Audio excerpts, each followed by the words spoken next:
தள்ளாமலே நீரம்பி வழியும் பாத்திரமாய் விளங்க செய்திடுமே. வெறுமையான பாத்திரம் நாம் பெருத்து தள்ளாமலே நீரம்பி வழியும் பாத்திரமாய் விளங்க செய்திடுமே. வேதத்தில் காணும் பாத்திரம் எல்லாம் இயேசுவை போற்றிடுமே. என்னையும் அவ்வித பாத்திரமாய் வணைந்து கொள்ளுமே. கூயவனே கூயவனே படைப்பின் காரணனே களிமண்ணான என்னையுமே கண்ணோக்கி பார்த்திடுமே. கூயவனே கூயவனே படைப்பின் காரணனே களிமண்ணான என்னையுமே கண்ணோக்கி பார்த்திடுமே. இயேசு கிறிஸ்துவின் மூலம் ஜெபம் கேளும் நல்ல பிதாவே. உட்காரலாம். மற்றைய கூட்டங்களுக்கும் இந்த கூட்டங்களுக்கும் மிகுந்த வித்தியாசம் இருக்கும் என்று நான் விசுவாசிக்கிறேன்.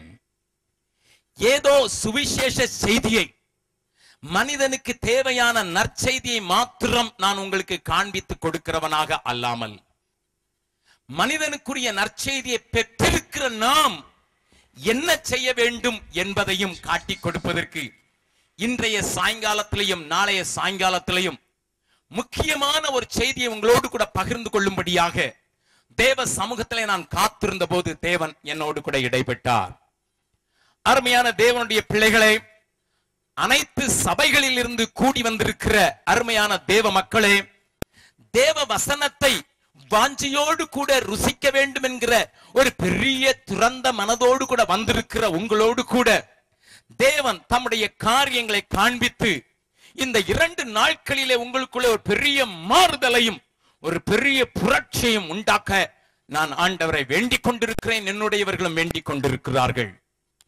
ஆண்டவராகிய இயேசு கிறிஸ்துவின் நாமத்தை நான் அறிந்தது மாத்திரமல்ல, அதனுடைய ஆழத்தை புரிந்து கொண்டது மாத்திரமல்ல, அதனுடைய வல்லமையை அறிந்து கொண்டவர்களாக மாத்திரமல்ல, கூடவே அதை செயல் வடிவத்திலே கொண்டு வருவதற்கு நான் தெரிந்து கொள்ளப்பட்டவள் என்கிற அறிவு எல்லா தேவ மக்களுக்கும் உண்டாயிருக்க வேண்டும் என்கிற அடிப்படையிலே சுவிசேஷத்தை மையமாக கொண்டிருந்தாலும் உங்களை இயக்குவிக்கும் ஒரு சில காரியத்தை உங்களோடு கூட பேசும்படியாக தேவன் என்ன இடத்துல இடைப்பட்டிருக்கிறார். வேத புஸ்தகத்திலே ஆண்டவர் நமக்கு காண்பித்துக் கொடுக்கிற சில ரகசியமான காரியங்களை இன்றைக்கு உங்களோடு கூட பகிர்ந்து கொள்ளும் போது உங்களுடைய ஆவிக்குரிய கண்கள் பிரகாசமான மனக்கண்களை உடையதாக மாறும் என்பதிலே சந்தேகமில்லை. முதலாவது என்னோடு கூட சேர்ந்து ஒரு வசனத்துக்கு நேராக கவனத்தை திருப்புங்கள். 2 கொரிந்தியரின் புஸ்தகம் 2வது அதிகாரத்திலே அங்கே 11வது வசனத்தை நாம் கொஞ்சம் தியானிக்கிறதற்காக எடுத்துக்கொள்ள போகிறோம். 2 கொரிந்தியர் 2வது அதிகாரம் 11வது வசனத்தை வாசிக்கலாம். சாத்தானாலே நாம் மோசம் போகாதபடிக்கு அப்படி செய்தேன். அவனுடைய தந்திரங்கள் நமக்கு தெரியாதவைகள் அல்லவே. அருமையான தேவனுடைய பிள்ளைகளே, ஆண்டவராகிய இயேசு கிறிஸ்துவனுடைய வசனத்தை ஆதாரமாக கொண்டு உங்களுடைய வாழ்க்கையும் என்னுடைய வாழ்க்கையும் ஆராய்வதற்கு நாம் முற்பட்டோம் என்றால் வேத வசனத்திலே தெளிவாக ஒரு காரியம் காணப்படும். இயேசு கிறிஸ்துவை ஒரு மனிதன் தன்னுடைய சொந்த இரட்சகராக, தன்னுடைய சொந்த நாயகராக, மணவாளனாக, தேவனாக ஏற்றுக்கொள்ளும் போது அவனை அறிந்தோ அறியாமலோ ஒரு காரியம் அவனுக்குள் நடக்கிறதை நீங்கள் புரிந்து கொள்ள வேண்டும். அதைத்தான் பவுல் எழுதும் போது இப்படி எழுதுகிறார். இன்னொரு வசனத்தை கூட வாசிக்கலாம். கொலோசியருக்கு எழுதின நிருபம் 1வது அதிகாரத்திலே 12வது 13வது வசனத்தை வாசிக்க 13 14 வாசிக்கலாம். கொலோசியருக்கு எழுதின நிருபம் 1வது அதிகாரம் 12 13 14. ஒளியில் உள்ள பரிசுத்தவான்களுடைய சுதந்திரத்தில் பங்கு அடைவதற்கு நம்மை தகுதி உள்ளவர்கள் ஆக்கினவர். இருளின் ஒரு நிமிடம். ஒளியில் உள்ள பரிசுத்தவான்களுக்குரிய அந்த சுதந்திரம் இருக்கிறதே, இன்ஹெரிட்டன்ஸ் என்று ஆங்கிலத்தில் சொல்லுகிறார்களே, அந்த சுதந்திரத்திற்கு நம்மை தகுதி உள்ளவனாக மாற்றி இருக்கிற ஆண்டவர் என்ன செய்தாராம்? எப்படிப்பட்ட காரியத்தை அடைவதற்கு நமக்குள்ள என்ன செய்தாராம்? அடுத்த வசனத்தில் இருளின் அதிகாரத்தினின்று நம்மை விடுதலையாக்கி தமது அன்பின் குமாரனுடைய ராஜ்யத்திற்கு உட்படுத்தினவருமாகிய பிதாவை ஸ்தோத்திரிக்கிறோம். குமாரனாகிய அவருக்குள், குமாரனாகிய இயேசு கிறிஸ்துவுக்குள் அவருடைய இரத்தத்தினாலே பாவ மன்னிப்பாகிய மீட்பு நமக்கு உண்டாயிருக்கிறது. நன்றாய் கவனியுங்கள். ஆண்டவர் நம்மை உண்டாக்கின தேவன் நம்மை குறித்து வைத்திருக்கிற ஒரு பெரிய நோக்கத்தை இந்த 3 வசனத்தின் உள்ளே நாம் பார்க்கிறோம். ஆண்டவருடைய பெரிய நோக்கம் என்ன? நீங்களும் நானும், உலகத்தில் இருக்கிற எந்த மனுஷனும் மனுஷியும், எந்த தேசத்தானும் பாஷைக்காரனும், எந்த மதத்தை சேர்ந்தவனும், எந்த குடும்பத்தை சேர்ந்தவனும், ஒளியில் வாசம் பண்ணுகிற பரிசுத்தவான்களுக்கு உரிய, அவர்களுக்கென்று நியமிக்கப்பட்ட, அவர்களுக்கென்று பிரித்து வைக்கப்பட்ட சுதந்திரத்தில் பங்குள்ளவர்களாக மாற வேண்டுமாம். அதற்கு தகுதி என்னவாம்? அதற்கு தகுதி என்னவாம்? 2 காரியங்களை இங்கே பவுல் சொல்கிறார். ஒன்று, பாவ மன்னிப்பு என்கிற ஒரு தகுதி நமக்கு உண்டாயிருக்க வேண்டும். இரண்டாவது, நாம் அறிந்திருக்க வேண்டிய ஒன்று என்ன? முன்னதாக இருளின் ஆதிக்கத்திலே, இருளின் அதிகாரத்திலே, இருளின் ஆளுகைக்குள் இருந்த நாம் கிறிஸ்து இயேசுவை ஏற்றுக்கொண்டு பாவ மன்னிப்பை பெற்றதினாலே அவருடைய குமாரனாகிய இயேசு கிறிஸ்துவின் ராஜ்யத்தின் பிரஜைகளாக, ராஜ்யத்துக்கு உரியவர்களாக அந்த கிரியைகளை வெளிப்படுத்துகிறவர்களாக மாற்றப்பட்டிருக்கிறோம். ஹல்லேலூயா. நம்புகிறவர்கள் மாத்திரம் கரங்களை உயர்த்தி ஆண்டவருக்கு நன்றி சொல்லலாமா? ஹல்லேலூயா. நன்றாய் கவனியுங்கள் நான் சொல்லுகிறதை. ஒருவேளை என்னுடைய சத்தத்தை வெளியிலே கேட்கிறவர்களும் சேர்த்து புரிந்து கொள்ளும்படியாக அவர்களுக்கும் பேசுகிறேன். ஆனால் இங்கே கிறிஸ்துவை அறிந்திருக்கிறோம், அவருடைய வேதத்தை சுமக்கிறோம், அவரை நாங்கள் ஆராதிக்கிறோம், அவர் எங்களுடைய பாவங்களை மன்னித்தார் என்று அறிந்திருக்கிறோம் என்கிற உங்களுக்கும் நான் பேச விரும்புகிறேன். கவனியுங்கள் தெளிவாக. ஆண்டவர் நம்மை குறித்திருக்கிற ஒரு பெரிய மேலான நோக்கம், ஒளியில் வாசம் பண்ணுகிற பரிசுத்தவான்கள், மாசில்லாதவர்கள், கரை திரை இல்லாமல் தங்களுடைய வாழ்க்கையை மாற்றிக்கொண்ட பூரணர்களோடு கூட சேர்ந்து அவர்களுக்கு என்ன பங்கு உண்டோ, அவர்களுக்கு என்ன சுதந்திரம் உண்டோ, அவர்களுக்கு என்ன உரிமைகள் உண்டோ, அதற்கு நம்மையும் தகுதிப்படுத்துவதற்காகவே இயேசு தம்முடைய இரத்தத்தை சிந்தினார். ஹல்லேலூயா. கவனிங்கள். இந்த காரியத்தினாலே எனக்கு பாவ மன்னிப்பு உண்டாயிற்று. பாவ மன்னிப்பு உண்டாதனாலே நான் அறிந்தேனோ அறியவில்லையோ, ஒளியில் உள்ள பரிசுத்தவான்களுடைய அந்த ராஜ்யத்திற்கு, அந்த குமாரனுடைய ராஜ்யத்துக்கு உரியவனாக மாற்றப்பட்டு விடுறேன்.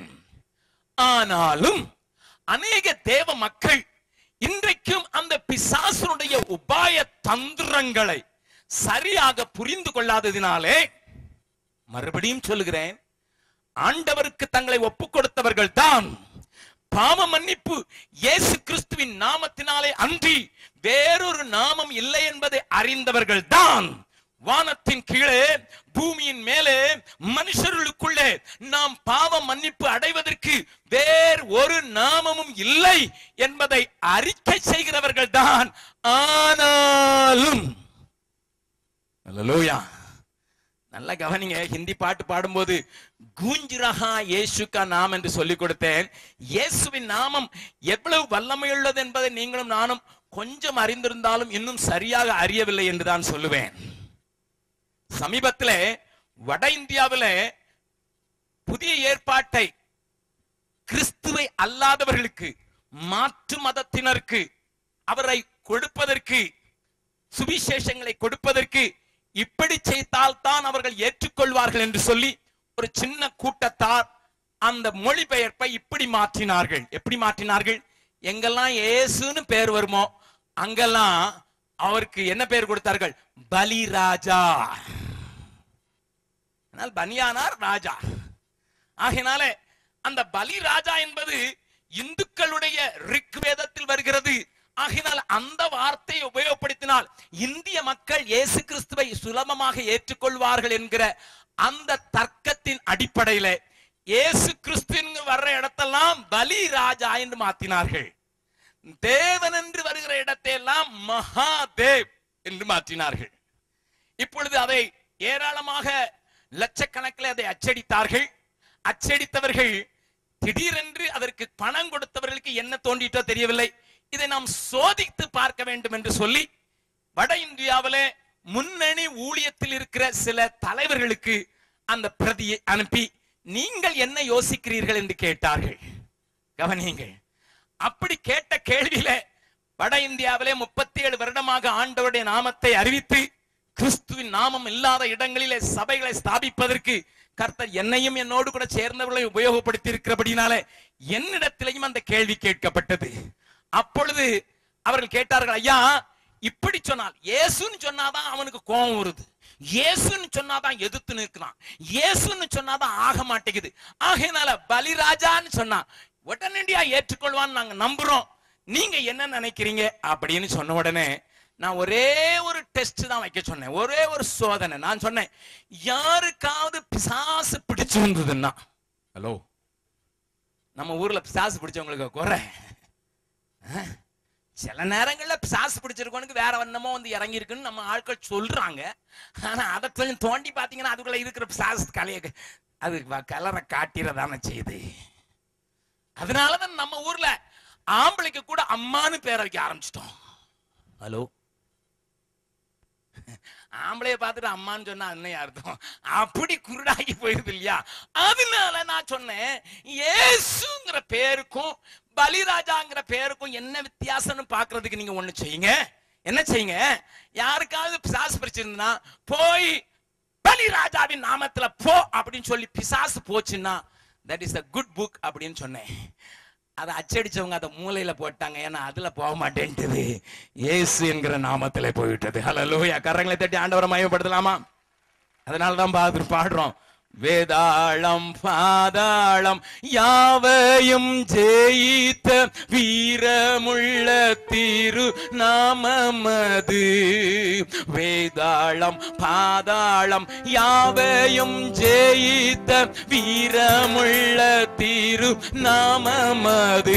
நாமும் வென்றிடுவோம் இந்த நாமத்திலே, நாமும் வென்றிடுவோம் இந்த நாமத்திலே.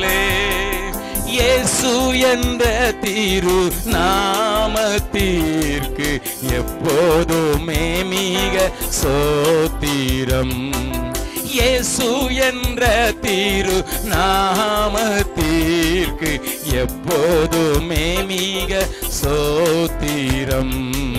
சஞ்சலம் வருத்தம் வேதனை நேரத்தில் தாங்கி நடத்திடும் நாமமது. சஞ்சலம் வருத்தம் சோதனை நேரத்தில் தாங்கி நடத்திடும் நாமமது. தடை முற்றும் அகற்றிடும் நாமமது. தடை முற்றும் அகற்றிடும் நாமமது. இயேசு என்ற திரு நாமத்திற்கு எப்போதுமே மிக சோத்திரம். இயேசு என்ற திரு நாமத்திற்கு எப்போதுமே மிக சோத்திரம். நல்ல கவனிங்க, இந்த மேலான நாமம் நமக்கு பாவ மன்னிப்பை கொடுத்தது மாத்திரம் அல்ல, இருளினுடைய ஆளுகை நின்று நம்மை வேறுபடுத்தி குமாரனுடைய ராஜ்யத்துக்கு உட்பட்டவர்களாக மாற்றிவிட்டது என்கிற உண்மையை அறிந்து கொண்ட தேவ மக்கள் மிகச் சிலரே. நன்றாய் கவனிங்க. ஆகையினால் தான் இந்த வசனத்தை நான் கொஞ்சம் விளக்கமாக பேச வருகிறேன். சாத்தானால் நாம் மோசம் போவதற்கு வாய்ப்புண்டு என்று பவுல் சொல்கிறார்.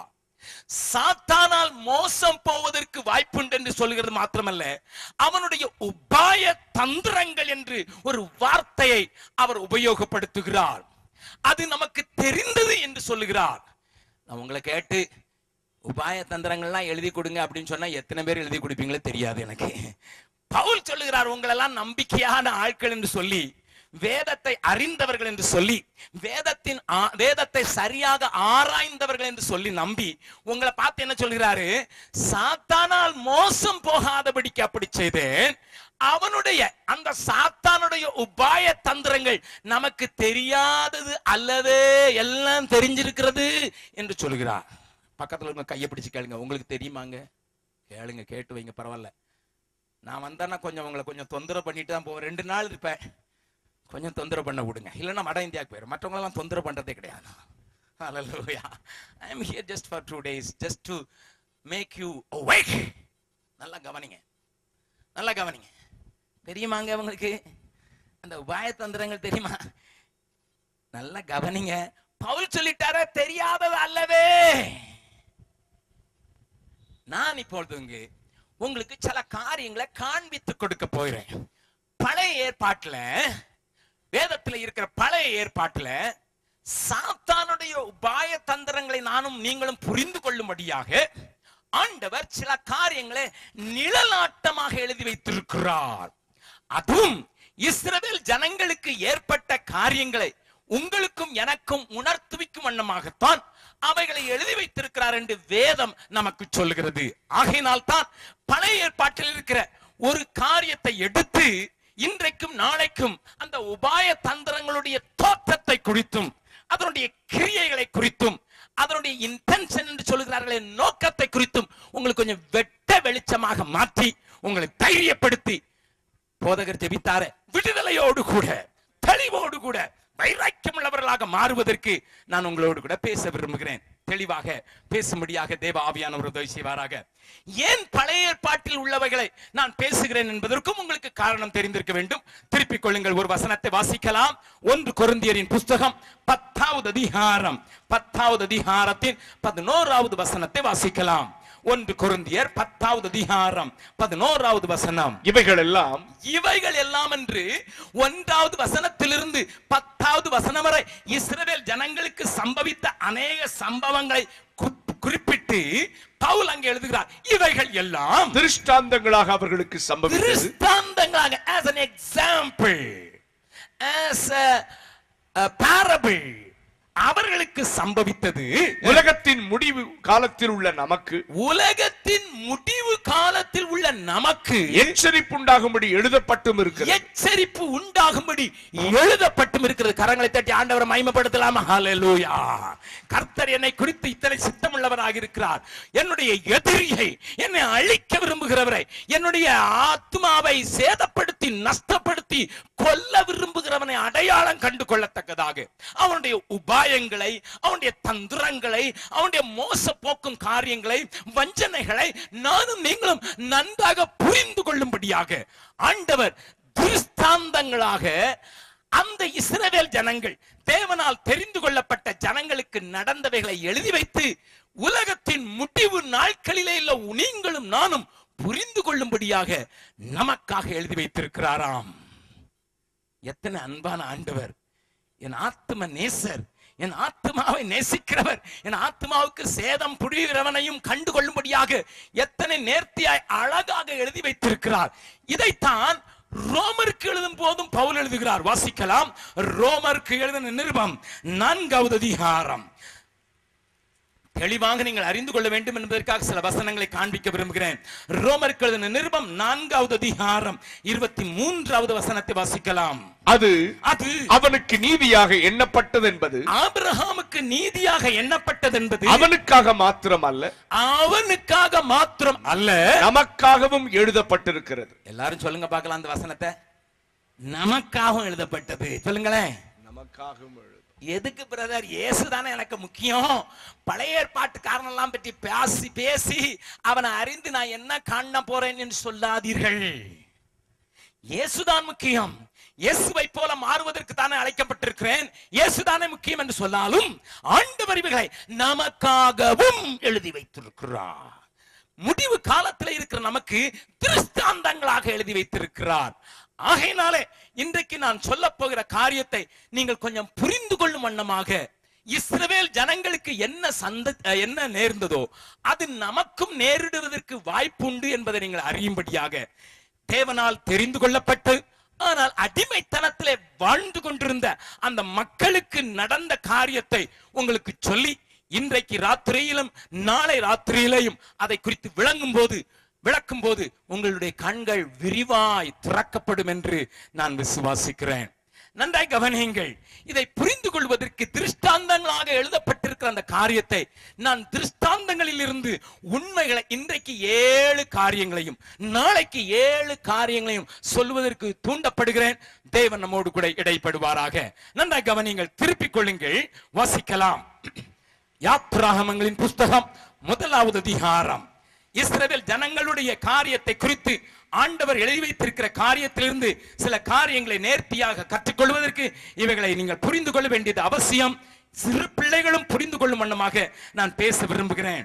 யாத்ராகமம் 1வது அதிகாரம் 10வது வசனத்தை நாம் இன்றைக்கும் நாளைக்கும் அதை தொடர்ந்து இருக்கிற வசனங்களில் இருந்து சில காரியங்களை கற்றுக்கொள்ள தேவன் நமக்கு உதவி செய்வாராக. வாசிக்கலாம். அவர்கள் பெருகாதபடிக்கும் தேவ ஜனங்கள், அவர்கள் என்கிற காரியத்துல நீங்கள் போட்டுக்கொள்ள வேண்டிய ஒரு வார்த்தை உண்டு. தேவனால் நியமிக்கப்பட்டவர்கள், தேவனால் தெரிந்து கொள்ளப்பட்டவர்கள், தேவனுடைய கிருபையை பெற்றிருக்கிற ஒரு ஜாதி. அவர்கள் பெருகாதபடிக்கு ஒரு யுத்தம் உண்டானால் அவர்களும் நம்முடைய பகைஞரோடு கூடி நமக்கு விரோதமாக யுத்தம் பண்ணி தேசத்தை விட்டு புறப்பட்டு போகாதபடிக்கும் நாம் அவர்களை குறித்து ஒரு உபாயம் பண்ண வேண்டும் என்றார். என்ன வார்த்தை போட்டிருக்குது? உபாயம். நல்ல கவனிங்க, நான் சொல்ல போறதை நல்லா கவனிங்க.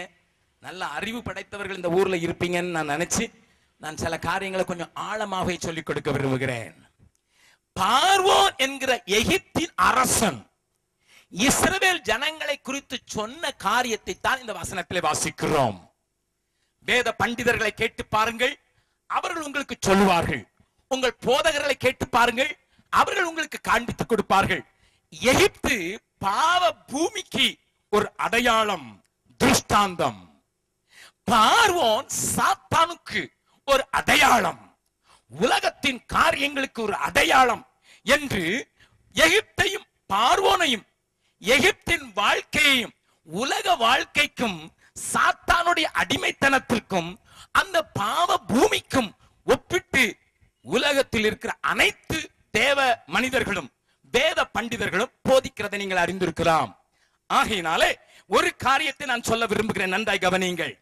அன்றைக்கு பார்வோன் தேவ ஜனத்தை அடக்குவதற்கு, தேவ ஜனத்தை ஒடுக்குவதற்கு, தேவ ஜனத்தை அடிமையாகவே வைத்துக் கொள்வதற்கு என்ன செய்தான் என்பதை நீங்கள் அறிந்து கொண்டிருந்தால் இன்றைக்கும் அதே ஆவி உலகமெங்கிலும் கிரியை செய்கிறதை நீங்கள் காண முடியும். அதிலிருந்து தப்பித்துக் கொள்வதற்கு ஏதுவாக இருக்கும் என்று சொல்லி நான் தெளிவாக பேச விரும்புகிறேன். அவன் சொல்லுகிற வார்த்தையை ஆங்கில வேதாகமம் வைத்திருக்கிறவர்கள் வீட்டிலே போய் பார்த்துங்கள் கொள்ளுங்கள்.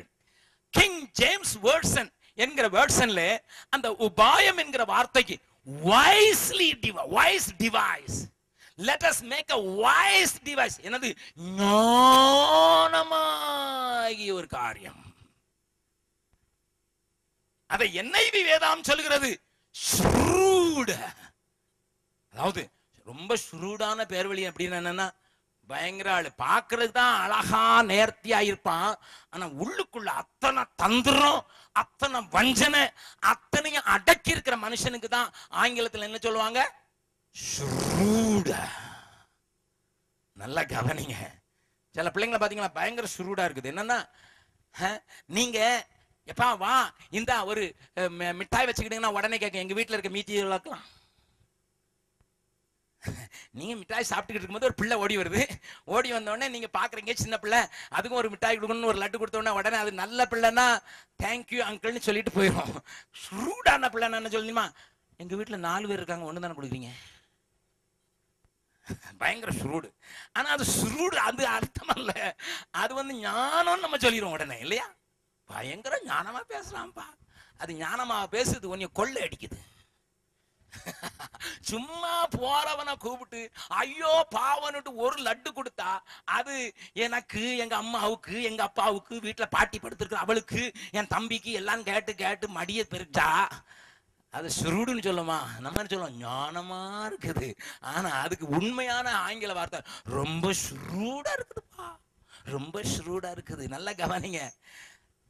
சாத்தானுடைய அந்த தந்திரம், சாத்தானுடைய வஞ்சனை, சாத்தானுடைய அந்த உபாயத்தை உலகம் என்ன சொல்லுது, ரொம்ப ஞானியப்பா. யாரு யாரு ஞானியா? ஹலோ, சாத்தான நம்ம ஞானி. அதனாலதான் என் ஆண்டவர் ஒரு வார்த்தையை சொல்லுகிறார். வாசிக்கலாம். யோபுவுக்கு எழுதின யோபுவின் புஸ்தகம், யோபுவின் புஸ்தகம் 5வது அதிகாரத்துல அதை குறித்து சொல்லப்பட்டிருக்கிற ஒரு வார்த்தையை பாருங்கள். யோபுவின் புஸ்தகம் 5வது அதிகாரம். சில காரியங்களை தெளிவாக பார்த்த பின்னர் நான் உங்களை கொஞ்சம் ஆழத்துல எடுத்து செல்ல விரும்புகிறேன். கர்த்தர் நம்மோடு கூட பேசுவாராக. 5வது அதிகாரம் 13வது வசனத்தை பாருங்க. அவர் ஞானிகளை அவர்களுடைய தந்திரத்திலே பிடிக்கிறார். ஓஹோ, ஞானிகளை எதுல பிடிக்கிறாரு? அவர்களுடைய தந்திரத்துல பிடிக்கிறாராம். என்னப்பா, ஞானி தந்திரமா இருக்கிறதுக்கு பேரு தான் சாத்தானுடைய உபாயம். அத இன்னொரு வேதாகம மொழிபெயர்ப்பு சொல்கிறது.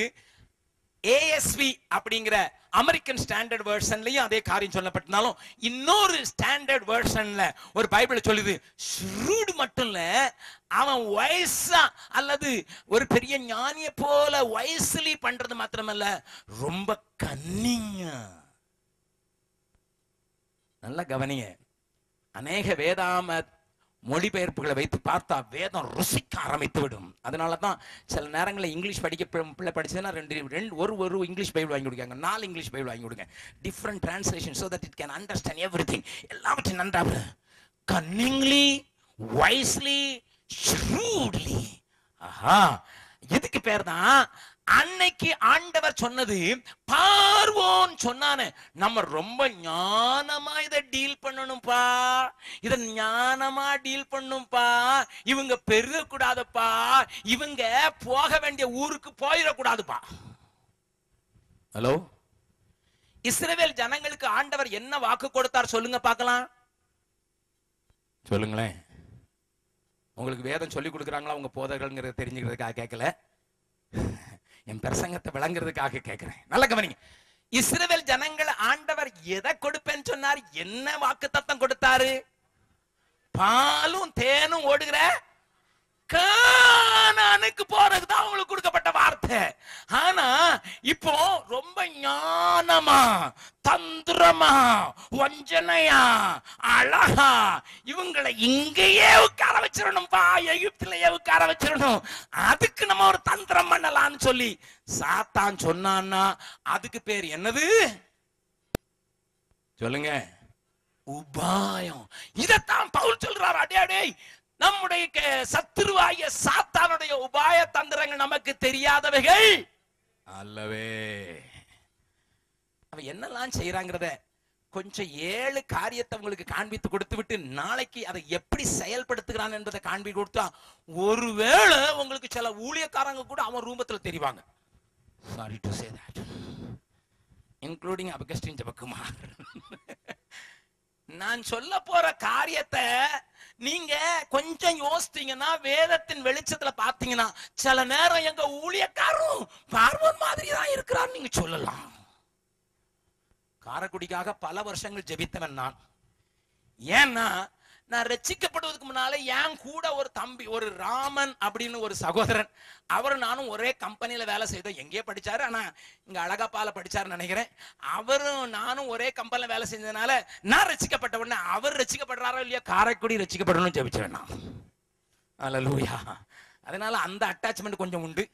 காரைக்குடியில் இருக்கிற ஒரு சபையில இருந்து சில மிஷனரிகளை சிலர் தாங்கிறதையும் நான் அறிந்திருக்கிறேன். அல்லேலூயா. அதனால எப்பமாவது இந்த ஸ்பான்சர்ஸ்க்கெல்லாம் ஜெபிக்கும் போது காரைக்குடிக்காகவும் ஜெபித்தது உண்டு. அதனால கொஞ்சம் தைரியமாவே பேசுறேன்.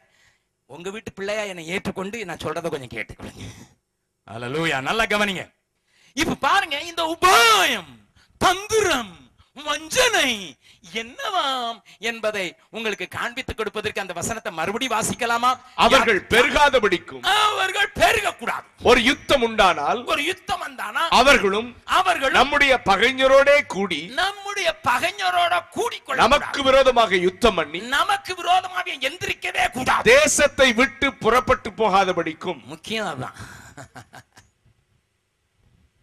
என்னைய நிறைய பேர் சேர்த்துக்கிறது இல்லை. இந்த ஆள் வந்தா எல்லாரையும் பத்திக்கிட்டு பீகார் கொண்டு போயிறாரு. நான் 2000 இருந்து இங்க இருந்து ஆட்களை சுவிசேஷ உழைக்க கொண்டு போறதே கிடையாது.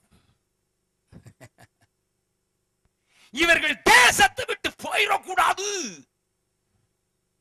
என்கிறதுல ரொம்ப கவனமா இருக்கணும். ஏன்னா அவனுக்கு கொடுக்கப்பட்ட வாக்கு தத்தத்தை இவன் பெற்றுக்கொள்ள கூடாது. அவனுக்கு சொல்லப்பட்டிருக்கிற தேவனுடைய திட்டத்தை நிறைவேறக்கூடாது.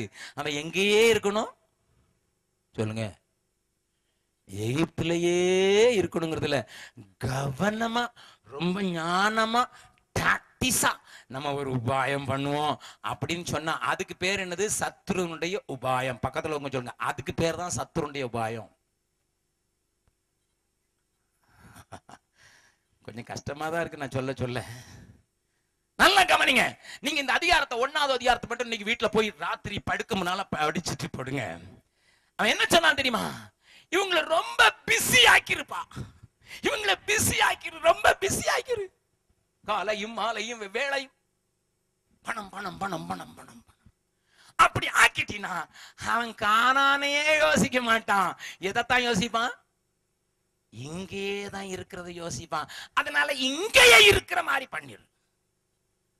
நியூயார்க் பட்டணத்துக்கு போயிருந்தேன். அங்கே ஒரு சகோதரிக்கு ஜெபிக்க வேண்டும் என்று என்னோடு கூட நான் எந்த வீட்டில் தங்கினேனோ அந்த சகோதரன் கேட்டுக்கொண்டார். நான் கேட்டேன், அவர்கள் யார் என்று கேட்டேன். அவன் சொல்றாரு, அவங்க ஒரு நர்ஸ். நான் சொன்னேன், நர்ஸ் தான். சரி, அவங்களுக்கு என்ன ஆயிடுச்சு? மனவியாதி வந்துட்டு டிப்ரெஷன்ல இருக்கிறாங்க. யார் கூடயும் பேச மாட்டேங்கிறாங்க, சாப்பிட மாட்டேங்கிறாங்க, உருன்னு உட்காந்துருக்காங்க. அவங்களுக்கு இப்ப மென்டல் ஆஸ்பத்திரியில சேர்த்துருக்கு, ஜெபம் பண்ணுங்கன்னு கேட்டார். நான் கேட்டேன், தம்பி கொஞ்சம் விளக்கமா சொல்றீங்களா? நான் அவர்களுக்கு ஜெபம் பண்ணனால எதுக்கு அவங்க மன அழுத்தம் வந்தது, டிப்ரெஷன் ஏன் வந்தது அப்படின்னு நான் கேட்க விரும்புறேன்னு சொன்னா, அவங்க சொன்னாங்க, கேட்காதீங்கண்ணே, தனக்கு 2 பிள்ளைங்க, புருஷன் எங்கேயோ ஓடி போயிட்டாரு. இந்த அம்மா அந்த 2 பிள்ளைங்களை தூன் ஸ்கூல்ல, எங்க ராஜீவ் காந்தி படிச்சாரோ அந்த ஸ்கூல்ல படிக்க வச்சிருக்கு. அதனால அவ்வளவு பணம் தேவைப்படுறதுனால நியூயார்க்ல 3 ஆஸ்பத்திரியில வேலை செய்யுது. 6 மணி நேரம் ஒரு ஆஸ்பத்திரியில, இன்னொரு மணி நேரம் 6 மணி நேரம் 6 ஆஸ்பத்திரியில, இன்னொரு நேரம் 6 மணி நேரம் ஆஸ்பத்திரியில. நீங்க அமெரிக்காவுக்கு போனா இது நடக்கும். உங்க ஊர்ல ஒருவேளை இந்த வேலை செஞ்சு அங்க வேலை செய்யக்கூடாது. ஆனா அமெரிக்கால உனக்கு எவ்வளவு பலம் இருக்கு அவ்வளவு சம்பாதி, அவ்வளவு சேர்த்துக்க அப்படின்னு ஒரு ஃப்ரீடம் இருக்குது. அதனாலதான் அவங்க ரொம்ப ஃப்ரீ கண்ட்ரின்னு தங்களை நினைச்சுக்கிட்டு இருக்காங்க. இந்த அம்மா அதனால ஒரு ஆஸ்பத்திரியில 6 மணி நேரம் வேலை செய்யணும், அடுத்தால ஓடி போய் இன்னொரு ஆஸ்பத்திரியில 6 மணி நேரம் வேலை, இன்னொருத்தருக்கு பிசியோதெரப்பி மாதிரி ஏதாவது செய்துக்கிட்டு அங்க 6 மணி நேரம் வேலை செய்யும். எத்தனை மணி நேரம் வேலை செஞ்சாச்சு? 18 மணி நேரம். இதுக்கு போறது வர்றதுக்கு 2 மணி நேரம் போச்சு, 20 மணி நேரம். மீதி எத்தனை மணி நேரம் இருக்குது? 4 மணி நேரத்துல குளிக்கணும், சாப்பாடு பண்ணாக்கணும், சாப்பிடணும், தூங்கணும். நான் சொன்னேன், அவங்களுக்கு பைத்தியம் மட்டுமா பிடிக்கும்? ஹலோ, அவர் உடனே சொன்னாரு, பிள்ளைங்கள தூன் ஸ்கூல்ல. நான் சொன்னேன், சாதாரண ஸ்கூல்ல படிச்ச பிள்ளை வளராதானே? விரலுக்கு தங்கதானப்பா வீக்கம் இருக்கணும். என் பிள்ளை ராஜீவ் காந்தி படிச்ச ஸ்கூல்ல தான் படிக்கணும்னு பெருசா போட்டுக்கிட்டு நீ இங்கேயே ஓடி ஓடி ஓடாகி இப்ப பைத்தியமா நிக்குது. இப்ப எந்த ஸ்கூல்ல படிக்கிறாங்கன்னு கேட்டேன். உண்மைதானே? நீங்க சொல்லுவீங்க, உனக்கு மன திருக்கமே கிடையாதுப்பா, ஒருத்தர் சோம்பலன்னா ஜோம் பண்ண வேண்டியதானே. ஐயா, வியாதி எதுக்கு வருதுன்னு பார்க்க வேண்டாமா? நான் கைய வச்ச உடனே ஒருவேளை நல்லா ஆயிருவான், ஆனா அதுக்கு பிறகு போய் மறையாதே, அதே தானே செய்வான். அதனால அவன் செய்யற காரியத்தை சுட்டி காட்ட வேண்டாமா? சுட்டி காட்ட வேண்டாமா? ஒருத்தர் வாராரு, எனக்கு குடலெல்லாம் அழுகி போச்சையா, எரிஞ்சு போச்சையா, நீங்க நுரையீரல்லாம் எரிஞ்சு போச்சையா, அப்படி எனக்கு ஜெபம் பண்ணுங்கன்னு சொன்னா, நாங்க இப்ப எப்படிப்பா எரிஞ்சதுன்னா, டெய்லி 2 பாட்டில் தான் போட்டேன். போடாம அதை சொல்ல வேண்டாமா? அதை சொல்லாமலே நான் கை வைத்தேன் அவருக்கு உடனே எல்லாம் சரியாயிடுச்சுன்னு சொன்னா என்ன அர்த்தம்? இதையும் சொல்லணும் அதையும் செய்யணும். அப்படிதானே? அப்படிதானே? பக்கத்துல இருக்கும் சொல்லுங்க, ரெண்டும் சொல்றோம், ரெண்டையும் செய்யணும். செய்யுங்க, ரெண்டும் செய்யணும். நம்ம இப்போ ஒரே காரியத்துல இருந்துட்டோம், அதனால கொஞ்சம் எல்லாம் சொல்ல வேண்டியிருக்கு. ரெண்டு அதையும் செய்யணும் இதையும் செய்யணும். நல்லா கவனிங்க. இந்த சாத்தானுடைய உபாய தந்திரங்கள் என்ன? நம்மள busy busy busy busy busy busy busy நம்ம நினைச்சுக்கிட்டு இருக்கோம் நம்ம ஞானத்துல வந்துடும். இது உங்க ஞானம் இல்ல. எந்த ஞானம்? பக்கத்துல உங்க சொல்லுங்க, இது சாத்தானுடைய ஞானம். நிறைய சம்பாதிச்சு நிறைய பெரிய வீடா. ஹோலி ஃபீல்டுன்னு ஒரு ஆள் இருக்கான், குத்துச்சண்டைக்காரன். உங்களுக்கு தெரியுமா? குத்துச்சண்டைக்காரன் ஹோலி ஃபீல்டு. அவரை பற்றி எனக்கு ஒரு நண்பர் அமெரிக்கால போகும்போது சொன்னார், அண்ணே அவர் பெரிய வீடு கட்டிருக்காரு. நான் சொன்னேன், நல்லது, குத்துச்சண்டைக்காரர் நிறைய மில்லியனா சம்பாதிக்கிறாரு. நம்ம ஊர்ல கிரிக்கெட்காரங்க சம்பாதிக்கிற மாதிரி அவன் குத்துக்கு சண்டைக்காரன், அவன் குத்து சண்டை போட்டான்னு நிறைய சம்பாதிச்சாங்க. அண்ணே அது சொல்லலண்ணே, அவர் வீட்டுல 56 டாய்லெட் இருக்கு. அல்லேலூயா. எத்தனை டாய்லெட் இருக்குது? நான் சொன்னேன், வாரத்துக்கு ஒண்ணு போனாலும் 52 தானே வேணும், மீதி 4 என்ன? இவ்வளவு பெரிய வீட கோட்டை ஊர்ல கோட்டை கட்டி இருந்து என்ன பிரயோஜனம்? கொஞ்சம் நல்லா கவனிங்கம்மா. இந்த மாதிரி உன்னை தந்திரத்துல மாட்டி வைக்கிறது யாரு? சொல்லுங்க, சத்தமாவே சொல்லுங்களேன். அத அவன் ஞானம்னு சொல்றான், நம்மளும் அதைத்தான் பிடிச்சுக்கிட்டு ஞானமானப்பா, ரொம்ப ஞானமா சேர்த்து வைக்கிறான்ப்பா, சாத்தமா சேர்த்துக்கிறான். ஒருவனுடைய வயல் நன்றாய் விளைந்தது. அல்லேலூயா. ஒருவனுடைய வயல் நன்றாய் விளைந்தது, அவன் எதிர்பார்க்கிறதை காட்டிலும் விளைந்தது.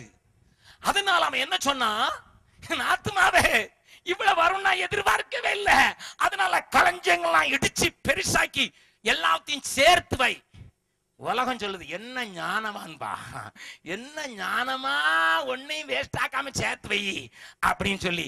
அதுக்கு பிறகு மெல்ல சொன்னான், என்ன சொன்னான்? என் ஆத்மாவே புசித்து குடித்து சந்தோஷப்பட்டு களி கூர்ந்து இளைப்பாரு. ராத்திரிய ஆண்டவர் சொன்னாரு. அவனுக்கு ஞானமானுக்கு ஆண்டவர் கொடுத்த PhD என்ன தெரியுமா? மதிகேடனே. பக்கத்துல இருக்க கையை பிடிச்சுங்க. உலகத்தின் ஞானம், சொல்லுங்க சொல்லுங்க, உலகத்தின் ஞானம் தேவனுக்கு முன்னால பைத்தியம், மூடத்தனம். இதுதான் உபாயம் பண்றானா. பிசியாக்கு பிசியாக்கு பிசியாக்கு பிசியாக்கு. அது மாத்திரம் இல்ல, இன்னொரு வசனத்தை வாசிக்கலாம். அந்த வசனத்துல ஒரு காரியத்தை காண்பித்து கொடுக்கிறேன். முன்னுரையா சில காரியங்களை பார்த்தா தான் கொஞ்சம் ஆழமா போறதுக்கு வசதியா இருக்கும். வாசிக்கலாம். 1வது அதிகாரம், யாத்ராம 1வது அதிகாரம் வாசிக்கலாம். 11வது வசனம். அப்படியே அவர்களை சுமை சுமக்கிற வேலையினால் ஒடுக்கும்படிக்கு அவர்கள் மேல் விசாரணைக்காரரை வைத்தார்கள். அப்பொழுது அவர்கள் பார்வோனுக்காக பித்தோம். கோடு போடுற வழக்கம் இருந்ததுன்னா, பைபிள்ல கோடு போடுற வழக்கம் இருந்ததுன்னா, இப்ப கோடு போட வேண்டியது என்ன தெரியுமா? நான் உன்னை விட்டு விலகுவதும் இல்லை கைவிடுவதும் இல்லை. அது மட்டும் இல்ல, போட வேண்டியது பார்வோனுக்காக. அதுல கவலைப்படுங்க. சொல்லுங்க, மறுபடியும் வாசிங்க விசிலி. அப்படியே அவர்களை சுமை சுமக்கிற வேலையினால் ஒடுக்கும்படிக்கு அவர்கள் மேல் விசாரணைக்காரரை வைத்தார்கள். அப்பொழுது அவர்கள் பார்வோனுக்காக பித்தோம் ராமசேஸ் என்னும் பண்டசாலை பட்டணங்களை கட்டினார்கள். சாத்தான் இன்னும் பயங்கர ஆளு. தனக்காக தேவ மக்களை வச்சு ராஜ்யம் கட்டிடுவான். அல்லேலூயா. ஜீசஸ். ஆமென். யாருக்காக பண்டகசாலை கட்டுறாங்க? யாரு கட்டுறா? தேவன் தெரிந்து கொண்ட ஜனங்கள், தேவன் வேறு பிரித்த ஜனங்கள், தேவன் அன்பு கூர்ந்த ஜனங்கள், தேவ வாக்கு தத்தம் பெற்ற ஜனங்கள், ஆபிரகாமின் சந்ததியார். யாருக்கு பண்டகசாலை கட்டுறாங்க? ரொம்ப ஞானமா, அதான் ரொம்ப வைஸ்லி ஷ்ரூட்லி. அல்லேலூயா. அதனாலதான் சில ஊழியங்களை பார்த்தா எனக்கு பத்திக்கிட்டு எரியுது.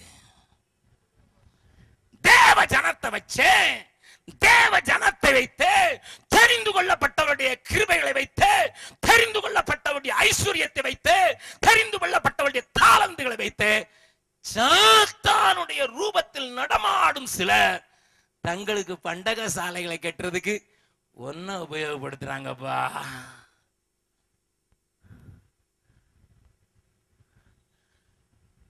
சாத்தானுடைய உபாய தந்திரங்களில் இது ஒண்ணையா? இது ஒண்ணு. என் அருமையான தேவனுடைய பிள்ளையே, சத்துருடைய அதிகாரத்திலிருந்து நீ வெளியே வந்துட்டது உண்மைதான்.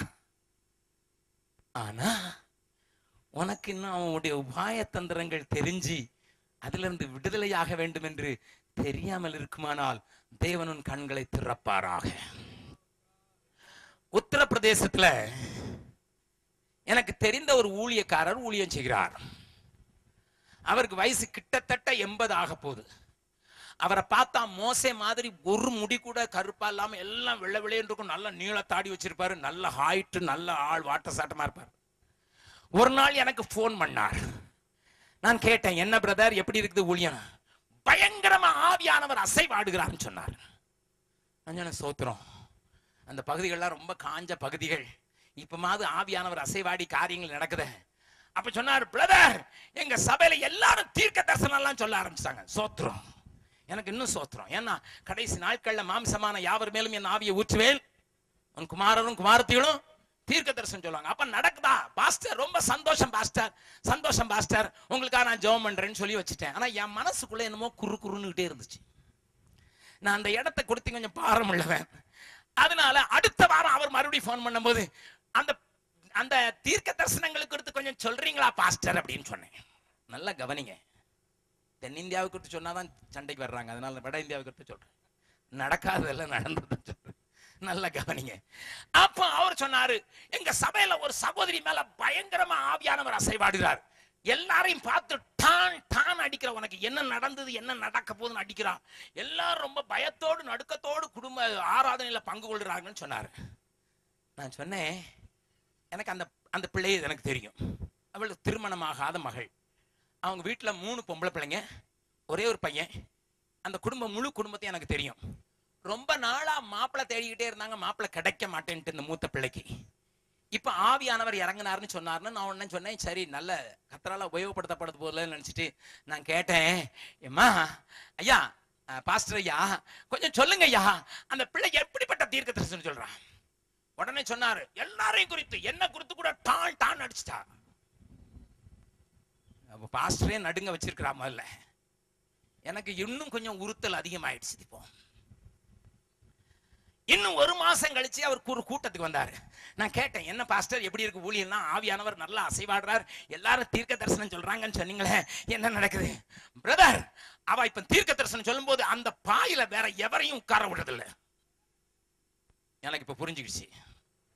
என் உறுத்தல் சரியானது. அவ ஒரு பாயில உட்கார்ந்துதான் தீர்க்க தரிசனம் சொல்லுவான். அந்த பாயை யாரும் தொட முடியாது, அவ்வளவு பரிசுத்தமான இடம், நீ தொடுறியான்னு சொல்லிட்டு விரட்டி அடிச்சிடுறா. அதுக்கு பிறகு என்ன நடக்குதுன்னு அதுக்கு பிறகு சொன்னா, நீ என்கிட்ட தீர்க்க தரிசனம் கேட்க வந்தா நான் கொஞ்சம் பழமும் பூவும் கொண்டு வரணும்னு சொன்னா. ஓஹோ, எனக்கு இப்ப நல்லா தெரிஞ்சிச்சு இது யார் தீர்க்க தரிசனம் சொல்றான்ட்டு. நல்லா கவனிங்க, நல்லா கவனிங்க. நான் அந்த பாஸ்டர் பார்த்து கேட்டேன், வயசானவர் நல்ல மனுஷன். நான் அவரை பார்த்து கேட்டேன், இது எந்த ஆவியில நடக்குது அப்படின்னு. என்ன பிரதர் நீங்க எப்பவுமே ரொம்ப பயங்கரமான ஆளு, நீங்க யாரையுமே ஒருத்தரையும் விடுறது இல்ல, உங்ககிட்ட எல்லாம் இதை சொல்லக்கூடாதுதான். நான் சத்தம் கட்டாம ஆயிட்டேன். நான் சின்ன வயசு பையன், அவருக்கு முன்னால நான் கொஞ்சம் சின்ன வயசு, அதனால நான் அடங்கி போயிட்டேன். ஊழியக்காரங்களுக்கு மதிப்பு கொடுக்கணும்ட்டு. 1 மாசம் கழிச்சு மறுபடியும் அவர் போன் பண்ணாரு, பிரதர் பிரதர். என்ன பிரதர்? அந்த சபையிலே நல்லா பிரசங்கம் பண்ணி நல்லா பாட்டு நடத்தி ஆராதனை நடத்துற ஒரு பையனை தான் கல்யாணம் கட்டுவேன்னு சொல்றா, கத்தர் காட்டினார்னு சொல்றான். நான் என்ன செய்யணும் பிரதர்? நான் சொன்னேன், இந்த தீர்க்க தரிசனம் வரும்போதே எனக்கு தெரியும் இது எங்க போய் முடியும்னுட்டு. இப்ப என்ன நடந்ததுன்னு கேட்டேன். நாளைக்கு கல்யாணம் நான் தான் நடத்தி வைக்கிறேன், நாளை பார்க்கணும். இது என்ன ஆவி? ஹலோ சொல்லுங்களேன். பிசாசின் ஆவி நல்ல உபாயம் போட்டு நல்ல சம்பாதிக்கிற ஒரு அசிஸ்டன்ட் இன்ஜினியரா பார்த்து ஒரு வலை போட்டு அவனை அப்படியே இழுத்து போட்டு இப்ப 2 பேரும் குடும்பம் நடத்துறாங்க. சோத்திரம். ஆனா ஊழியக்காரங்க கூட சில நேரங்கள்ல கண்டுகொள்ள முடியாதபடி வஞ்சிக்கிற தந்திரமுள்ள உபாயங்களை ஞானமாய் செய்து தேவ ஜனத்தின் சக்தியெல்லாம் உறிந்து தன்னுடைய ராஜ்யத்தையும் பண்டகசாலையும் கட்டுகிற பார்வோன்களை அடையாளம் கண்டுகொள்ளுங்கள். நல்ல கவனிங்க, நல்ல கவனிங்க, நான் சொல்றத நல்ல கவனிங்க. இவன் என்ன செய்தான்?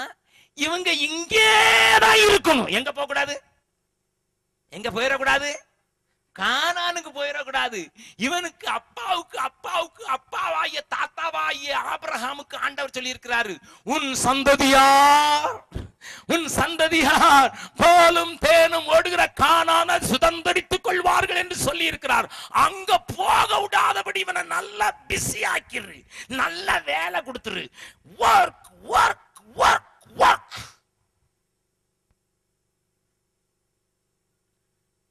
நல்ல கவனிங்கம்மா, கவனிங்க. சாத்தான் கொம்பு வச்சுட்டு வர்றது இல்லையா? சாத்தானுடைய தந்திரங்கள் இப்படித்தாயா உலகத்துல இப்படித்தாயா வேலை செய்யும். நீ போக வேண்டிய இடத்துக்கு போக விடாதபடி, நீ அடைய வேண்டிய சுதந்திரத்தை அடையக்கூடாதபடி, நீ விடுதலையாக்கப்பட கூடாதபடிக்கு உன்னை அடக்கி வைக்க முடியாது, ஒடுக்கி வைக்க முடியாது, உன்னை மாட்டி வைக்க முடியாத காரியங்களையே சாத்தான் மிகவும் தந்திரமாய், மிகவும் நேர்த்தியாய், மிகவும் அழகாக செய்து அதற்கு ஆவிக்குரிய வர்ணமும் பூசி விடுகிறான். நான் அடிக்கடி சொல்லுவேன், இங்க சொல்றது நல்லதுன்னு எனக்கு தோணுது, எதுக்குன்னு தெரியல. ஒரிசால ஒரு மனுஷன் ஒரு மரத்து மூட்டில் உட்கார்ந்து தூங்கிட்டு இருந்தான் 10 மணிக்கு காலையில. அந்த பக்கமா ஒருத்தர் வந்தாரு, வந்து கேட்டாரு, எப்பா எப்பா என்னடா இது காலையில 10 மணிக்கு தூங்குது, என்னடா? அவன் சொன்னா, ஐயா இன்னைக்குரிய மீன் பிடிச்சிட்டேயா. என்னையாப்போ?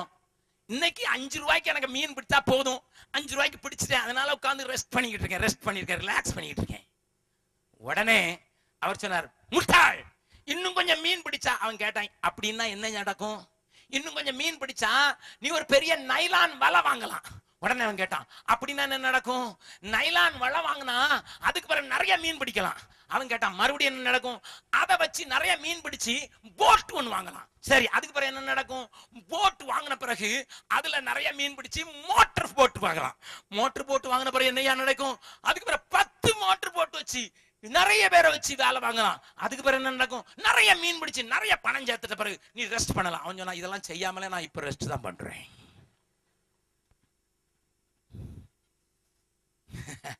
படிக்க தெரியாதவன் தான், கை நாட்டு தான், ஆனா ஞானவா. ஹல்லேலூயா. சாத்தான் ஒன்னி என்னையும் தந்திரமா மாட்டி வச்சு இன்னும் இன்னும் இன்னும் பிஸி ஆயிரு, இன்னும் வேலை செய், இன்னும் சம்பாதி, இன்னும் இங்கேயே இரு, பூமிக்குரியவைகளே தேடிரு, மேலானவைகளை தேடாத அப்படின்னுட்டு மாற்றி விடுவதற்கு வாய்ப்புண்டையா. நல்ல கவனிங்க தேவஜனமே. இந்த சாயங்கால வேளையில அவனுடைய உபாய தந்திரங்களை புரிந்து கொள்ளும் வண்ணமாக அவன் செய்கிற சில காரியங்களை நான் உங்களுக்கு கொஞ்சம் காண்பித்து கொடுக்கிறதுக்கு முன்னதாக முன்னுரையாக இவைகளை நான் உங்களுக்கு காண்பித்து கொடுக்கிறேன்.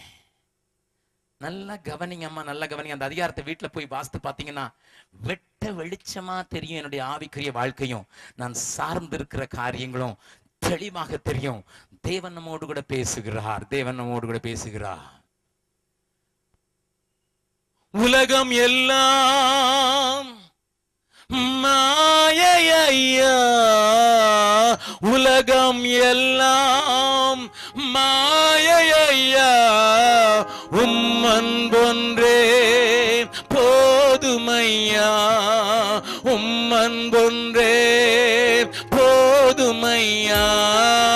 பிரசன்னம் பிரசன்னம் தேவ பிரசன்னம், ஆஹா பிரசன்னம் பிரசன்னம் தேவ பிரசன்னம். ராஜா உம் பிரசன்னம் போதுமையா, எப்போதும் எனக்கு போதுமையா ராஜா உம் பிரசன்னம் போதுமையா எப்போதும் எனக்கு போதுமையா பிரசன்னம் பிரசன்னம் தேவ பிரசன்னம் ஆஹா பிரசன்னம் பிரசன்னம் தேவ பிரசன் தெரிந்தவர்கள் பாடலாமா இன்னும் உம்மை அறியணுமே இன்னும் உம்மை அறியணுமே இன்னும் கிட்டி சேரணுமே இன்னும் கிட்டி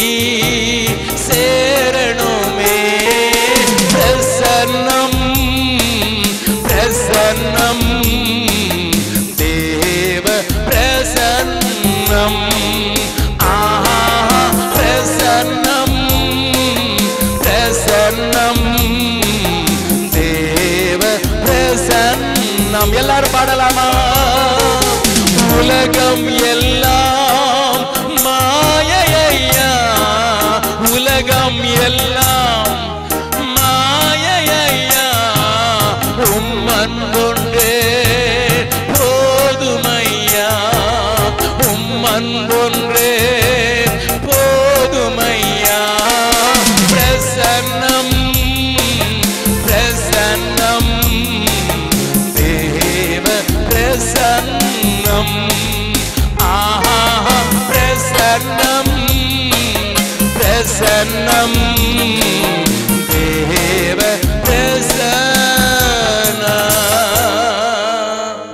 நல்லா கவனிங்க முக்கியமான ஒரு காரியத்தை மறுபடியும் இந்த வசனத்துல இருந்து காண்பித்து கொடுக்க விரும்புகிறேன் முதலாவது அதிகாரம் யாத்ரா முதலாவது அதிகாரம் வாசியுங்கள் 14வது வசனம் சாந்தும் சாந்தும் செங்கலுமாகிய இவைகளை செய்யும் வேலையினாலும் வயலில் செல்லும் சகலவித வேலையினாலும் அவர்களுக்கு அவர்கள் ஜீவனையும் கசப்பாக்கினார்கள் கவனிங்க உன் வாழ்க்கையில திருப்தி இல்லாம நீ ஓடுறதுக்கு உன் வாழ்க்கையை வெறுப்படைய செய்கிறதற்கு உன் வாழ்க்கையை பூமி கடுத்தவைகளையே யோசிக்க வச்சு மேலானவைகளை நாடக்கூடாதபடிக்கு தேவன் உன்னை அழைத்து செல்ல விரும்புகிற இடத்திற்கு போக கூடாதபடிக்கு உன்னை தடுத்து நிறுத்தி உன்னை அப்படியே குனிய வைத்து விட்டபடியினால வாழ்க்கை கசந்து கசந்து கசந்து ஆவிக்குரிய வாழ்க்கையில இருக்கிற நீயும் தேவனால் பிரித்தெடுக்கப்பட்ட சந்ததியாய நீயும் தேவன் தெரிந்து கொண்டு வாக்குத்தத்தம் பெற்றப்பட்ட சந்ததியாய நீயும் கசப்போடு வெறுப்போடு வாழ்ந்து கொண்டிருக்கிறாயா? அந்த சாத்தானுடைய உபாயங்களை அறிந்து கொண்டால் உங்களுக்கு விடுதலை உண்டாகும். ஆனால் ஒரு காரியத்தை நான் காண்பிக்க விரும்புகிறேன். அவனுடைய நோக்கம் என்ன? They should not be mightier. இவங்க ஸ்ட்ராங் ஆயிடக்கூடாது பிரதர், இவங்க வீக்காவே இருக்கணும், இவங்க வீக்காவே இருக்கணும், இவங்க வீக்காவே இருக்கணும், அப்பந்தான் இங்க இருப்பான். நீ வல்லமையுடையவனாக வலுவுடையவனாக எதிர்க்கிறதற்கு பலமுடையவனாக சத்ருவின் காரியங்களை அடையாளம் கண்டு கொள்ளக்கூடாதபடிக்கு கண்ணடைக்கப்பட்டவனாக இருக்கிறதை சத்ரு விரும்புகிறான். ஆண்டவருடைய நாட்களில் ஒரு பெண்ணை குறித்து வேதம் சொல்லுகிறது. எப்படிப்பட்ட பெண்ணாம்? வாசிக்கலாம். லூக்கா எழுதின சுவிசேஷம் 13வது அதிகாரம். லூக்கா எழுதின சுவிசேஷம் 13வது அதிகாரத்துல அந்த பெண்ணை குறித்து சொல்லுகிற காரியத்தை பார்க்கலாம். வாசிக்கலாம். லூக்கா எழுதின சுவிசேஷம் 13வது அதிகாரத்துல ஆண்டவர் அங்கே பார்த்து அவளை பற்றி சொல்கிறார். 11வது வசனம். அப்பொழுது 18 வருஷமாய் பலவீனப்படுத்தும் ஆவியை கொண்ட ஆவியை கொண்ட ஒரு ஸ்திரீ அங்கே இருந்தாள். அவள் எவ்வளவும் நிமிரக்கூடாத கூனியாயிருந்தாள். இயேசு அவளை கண்டு தம்மிடத்தில் அழைத்து ஸ்திரீயே உன் பலவீனத்தினின்று விடுதலையாக்கப்பட்டாய் என்று சொல்லி சொன்னார். 16வது வசனம் வாசிங்க. இதோ சாத்தான் 18 வருஷமாய் கட்டியிருந்த ஆபிரகாமின் குமாரத்தியாகிய இவள். அந்த கவனிங்க, சாத்தானுக்கும் ஆபிரகாமின் குமாரத்திக்கு என்னையா சம்பந்தம்? ஆபிரகாமின் குமாரத்தி சகை ரட்சிக்கப்பட்ட போது ஆண்டவர் சொன்னால இவனும் ஆபிரகாமுக்கு சந்ததியாயிருக்கிறானே என்று சொல்லவில்லையா? தன்னிடத்தில் வருகிறவர்களை பார்த்து யோவான் ஸ்நானன் சொல்லவில்லையா? ஆபிரகாமிற்கு குமாரன் என்று சொல்லி பெருமை கொண்டாடுங்கள், ரட்சிக்கப்பட்டால் தான் அந்த உரிமை என்று காண்பிக்கவில்லையா? இந்த கல்லுகள் கூப்பிடும், நீ கூப்பிடாவிட்டால் அந்த கல்லுகள் கூப்பிடும் என்று சொல்லும் போது ஆபிரகாமுக்கு கல்லுகளினால் பிள்ளைகளை உண்டாக்க முடியும் என்று இயேசு சொல்லவில்லையா? இவைகள் எல்லாம் வைத்து பார்த்தால் இவள் ஆண்டவரை அறிந்தவளும் ஆண்டவர் தெரிந்து கொண்ட பாத்திரமாய் இருந்த போதிலும் அவளை பலவீனப்படுத்தி மேலே பார்க்க விடாதபடி செய்து விட்டதையா இந்த பலவீனத்தின் ஆவி. சகோதரா, சகோதரியே, நீ ரட்சிக்கப்பட்டது உண்மை, நீ பாவ மன்னிப்பை இயேசுவிலே பெற்றுக் கொண்டது உண்மை. ஆனாலும் உன்னை பலவீனப்படுத்தி உன்னை மேல் நோக்கம் உள்ளவளாக மாற்றி உன்னை எப்பொழுதும் கீழே பார்க்க வைத்து விட்டு பலவீனப்படுத்துகிற ஒரு ஆவி, சத்துரு ஞானம் என்கிற பெயரிலே, தந்திரம் என்கிற பெயரிலே உன்னை கட்டி இருப்பான் என்றால் இன்றைக்கு இயேசு உன்னை விடுதலையாக்க வந்திருக்கிறார். அல்லேலூயா, அல்லேலூயா. நல்ல கவனிங்க. என் இயேசு சாத்தானை என்ன செய்தாருங்கிற காரியத்தை நினைச்சாலே எனக்கு ரொம்ப சந்தோஷமா இருக்கும், பயங்கர சந்தோஷமா இருக்கும். அதை குறித்து வேதம் சொல்லுகிற ஒரு காரியத்தை காண்பிக்கிறேன். இயேசு சாத்தானை என்ன செய்தார் அப்படி என்கிறத காண்பிக்கிறேன். அந்த இயேசு இன்றைக்கு இப்படிப்பட்ட சாத்தானுடைய ஆவி கிரியை செய்கிற உன் வாழ்க்கையில விடுதலை தருவதற்கு வஞ்சி உள்ளவராக வந்திருக்கிறார் என்பதை காண்பித்துக் கொடுப்பதற்கு வஞ்சிக்கிறேன். திருப்பங்களோடு கூட சேர்ந்து கொலோசியர்கள் நிருபம் 2வது அதிகாரம், கொலோசியர்கள் நிருபம் 2வது அதிகாரத்துல அங்கே சொல்லப்பட்டிருக்கிற ஒரு காரியத்தை பார்க்கலாம். 12வது வசனத்தில் இருந்து 15வது வசனம் வரை வாசிக்க போகிறோம். ஞானஸ்நானத்திலே அவரோட கூட அடக்கம் பண்ணப்பட்டவர்களாகவும் அதிலே அவரை மரித்தோரிலிருந்து எழுப்பின தேவனுடைய செயலின் மேலுள்ள விசுவாசத்தினாலே அவரோட கூட எழுந்தவர்களாகவும் இருக்கிறீர்கள். அவரோடு கூட எழுந்தவர்களாயும் நீங்கள் இருக்கிறீர்கள். உங்கள் பாவங்களினாலேயும் உங்கள் மாம்ச விருத்த சேதனம் இல்லாமையினாலேயும் மரித்தவர்களாயிருந்த உங்களையும் அவரோட கூட உயிர்ப்பித்து அக்கிரமங்கள் எல்லாவற்றையும் உங்களுக்கு மன்னித்து நமக்கு எதிரடையாகவும் கட்டளைகளால் நமக்கு விரோதமாகவும் இருந்த கையெழுத்தை குலைத்து அதை நடுவிலாதபடிக்கு எடுத்து சிலுவையின் மேல் ஆணி அடித்து அதோடு நிறுத்தவில்லை. அடுத்த வசனம் முக்கியமான வசனம் வாசிக்கலாம். துரைத்தனங்களையும் அதிகாரங்களையும் உரிந்து கொண்டு என்னமா சொல்லுங்க பார்க்கலாம். என்னமா? உரிந்து கொண்டு வெளியரங்கமான கோலமாக்கி அவைகளின் மேல் சிலுவையிலே வெற்றி சிறந்தார். கரங்களை தட்டி ஆண்டவரை மகிமைப்படுத்தலாமா? இந்த வசனம் எவ்வளவு பேருக்கு புரியுதுன்னு எனக்கு தெரியாது, ஆனா புரியும்படியாக ஒரு சின்ன உதாரணம் சொல்றேன். லாஸ் ஏஞ்சலஸ் டைம்ஸ் அப்படின்னு ஒரு பத்திரிகை வருது. அந்த பத்திரிகையில ஒரு வாலிபனை குறித்து எழுதப்பட்ட ஒரு காரியத்தை நான் சொன்னா உங்களுக்கு புரியும். அந்த வாலிபனுக்கு, அவன் ஒரு டீனேஜர் தான், வாலிபன் கூட சொல்ல முடியாது, 16 இயர், 16 வயது கொண்ட அந்த வாலிபன் அவனுக்கு அம்மா கூட தான் வாழ்ந்தான். அப்பா அவனுக்கு இல்ல. அம்மாவை அவன் எக்ஸ்ப்ளாய்ட் பண்ணிக்கிட்டே இருப்பான். என்ன சொல்லுவான் தெரியுமா? ஏதாவது கண்டிச்சிங்கன்னா நான் செய்திருவேன் சொல்லி அவங்க அம்மாவை ரொம்ப ரொம்ப இந்த நேரம் பயமுறுத்திக்கிட்டே இருந்தான். ஒரு நாள் அவனுக்கு பல்லுல வலி வந்து வீங்கிடுச்சு. சொத்த பல்லு, அதை புடுங்கணும். அவங்க அம்மா சொன்னாங்க, டேய் தம்பு வாடா, பல் டாக்டர்கிட்ட கொண்டு போலாம் அப்படின்னு சொல்லி பார்த்தாங்க. அவன் கேட்க மாட்டேன்னு சொல்லிட்டே இருந்தான். ஆனா வேதனை அதிகமானதுனால அவங்க அம்மாட்ட சொன்னா, அம்மா நான் பல் டாக்டர்கிட்ட வர்றேன், ஆனா ஒரு கண்டிஷன், அவர் என் பல்ல தொடக்கூடாது, நான் புடுங்கணும். நடந்ததை அப்படியே சொல்றேன். லாஸ் ஏஞ்சலஸ் பேப்பர்ல வந்த அதே காரியம் சொல்றேன். பல்ல தொடாம பல்ல புடுங்கணும், எனக்கு வலிக்கலாம் கூடாது. அதை எப்படிடா பல்ல தொடாம? சரி பல்ல லேசா தொட்டு பார்க்கலாம், ஆனா எனக்கு வேதனையே வரக்கூடாது அப்படின்னு சொல்லி, அப்படி வந்ததுன்னா நான் செய்திருவேன் அப்படின்னு பயமுறுத்தினான். அவங்க அம்மா சரி இதுக்காவது உணர்த்தான்னு சொல்லி நேர போனாங்க. பல் டாக்டர் பார்த்து அவர் காதுக்குள்ள சொன்னாங்க, என் பையன்கிட்ட கொஞ்சம் மெதுவாகவே நடந்துங்க, அவன் எப்பவும் இது செஞ்சிருவேன் இது செஞ்சிருவேன்னு சொல்றான் அப்படின்னு சொல்லி என்ன செய்வேன்னு சொன்னானோ அதை அவங்க காதுல சொல்லிட்டாங்க. கவனிங்க, பல் டாக்டர் அந்த டென்டல் சேர்ல உட்கார வச்சாரு. வாயை திறடானாரு, வாயை திறந்தான். அவர் அந்த போர்க்க கொண்டு போய் எந்த பல்லுன்னு கோட்டமனால கத்துறான். ஏய் அம்மா சொல்லு சொல்லு சொல்லி சொல்லி வை, நான் செஞ்சிருவேன். இவருக்கு டாக்டருக்கு, சரிடா தம்பி நீ செய்யறதெல்லாம் பரவாயில்ல செய்ய, இப்ப சொல்றேன் என்ன, இந்த பல்லான்னு தட்டினார்ல அவனுக்கு பயங்கர வேதனை உண்டாயிட்டு, அம்மா நான் சொன்னேன்ல செய்திருவேன். டாக்டர் சொல்லியிருந்தாரு நீங்க பேசாம இருக்கணும், நான் உங்களை ஒரு மூலையில உட்கார வச்சிருப்பேன், நீங்க ஒண்ணுமே சொல்லக்கூடாது, என்கிட்ட விட்டுருங்க, உங்க பிள்ளைய நான் பாத்துக்கிறேன்ட்டு. அவங்க அம்மாட்ட என்ன சொல்லுவான்னா, ஏதாவது நான் நினைக்காத விரும்பாத காரியத்தை செய்தா நான் சட்டை அவுத்து போட்டுருவேன்னு சொல்லுவான். இதான் அவன் சொல்றது. இவன் பயமுறுத்துற காரியமே தான்.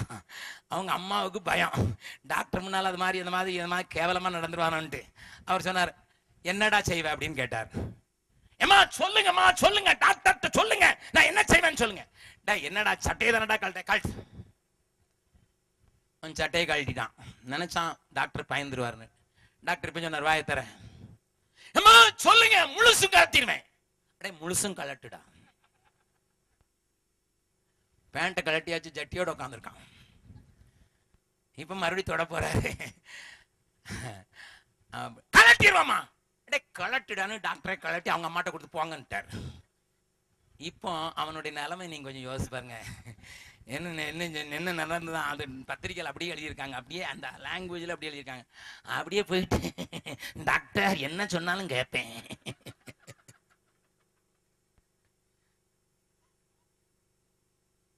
இதுதான் உரிந்து கொண்டு. கரங்களை தட்டி ஆண்டவர் மயப்படுத்தலாமா? அதனாலதான் இன்னைக்கு சாத்தானுக்கு சட்ட வேட்டியெல்லாம் கட்ட வேண்டியிருக்கு. உரிந்து கொண்டு அங்க கல்வாரியில உரிந்து கொண்டார் அல்லவா, அதனால தான் சட்ட வேட்டி அவனுக்கு கெட்ட வேண்டியது இருக்குது. ஐயா இருக்குது இருக்குது. என் இயேசு சத்துருவின் மேல இப்படி வெற்றி கிடந்தா, என் இந்தி வேதாமம் சொல்கிறது, அவனை உரிந்து கொண்டு தமாசா மாற்றிட்டாரா, கேலி கூத்தா மாற்றிட்டார். ஐயா கரங்களை தட்டி ஆண்டவரை மகிமைப்படுத்தலாமா? ஹல்லேலூயா ஹல்லேலூயா ஹல்லேலூயா ஹல்லேலூயா. சாத்தானின் அதிகாரம் எல்லாம் என் இயேசு பறித்து கொண்டா. சாத்தானின் அதிகாரம் எல்லாம் என் இயேசு பறித்து கொண்டா. சிலுவையில் அறைந்து விட்டா, சிலுவையில் அறைந்து விட்டா, இயேசு காலாலே மிதித்து விட்டா. கிறிஸ்துவுக்குள் வாழும் எனக்கு எப்போதும் வெற்றி உண்டு. கிறிஸ்துவுக்குள் வாழும் எனக்கு எப்போதும் வெற்றி உண்டு. மறுபடி பாடம். சாத்தானின் அதிகாரம் எல்லாம் என் இயேசு பறித்து கொண்டா. சாத்தானின் அதிகாரம் எல்லாம் என் இயேசு பறித்து கொண்டா. சிலுவையில் அறைந்து விட்டார், சிலுவையில் அறைந்து விட்டார். இயேசு காலாலே மிதித்து விட்டார். கிறிஸ்துவுக்குள் வாழும் எனக்கு எப்போதும் வெற்றி உண்டு. கிறிஸ்துவுக்குள் வாழும் எனக்கு எப்போதும் வெற்றி உண்டு. நல்லா கவனிங்க. அதனாலதான் இன்னைக்கு இருட்டுக்குள்ளே இருக்கான். ஹலோ, அதனால பிசாசு பிடிச்சவங்க நம்மள ஊர்ல இருள் அடிச்சிட்டு, ஏன்னா இருட்டுக்குள்ள இருப்பான். அவன் சட்ட துணி இல்லாம இருக்கான் பிரதர், எல்லாத்தையும் உறிஞ்சிட்டாரு பிரதர். அவன் அதனாலதான் இருட்டுக்குள்ள இருக்கிறான். அவனுக்கு இப்ப பயப்பட மாட்டேன்னு சொல்றவங்க மாத்திரம் ஒரு அல்லையில சொல்லுங்க பார்க்கலாம். பயப்பட மாட்டேன்னு சொல்லிங்க, ஆனா மாட்டிக்கிட்டு இருக்கீங்க. தான் பிரச்சனையே. ஏன்னா தந்திரத்தினால, வஞ்சனையினால நீ போக வேண்டிய கானானுக்கு போக கூடாதபடிக்கு, நீ சுதந்திரிக்க வேண்டிய சுதந்திரத்தை சுதந்திரிக்க கூடாதபடிக்கு, நீ செய்ய வேண்டிய காரியத்தை செய்யாதபடிக்கு, எகிப்திலேயே இருந்து எனக்கே பண்டகசாலை கட்டி, எனக்கே கோபுரங்களை கட்டி, எனக்கே எல்லாத்தையும் கட்டி, நீ இங்கேயே இரு.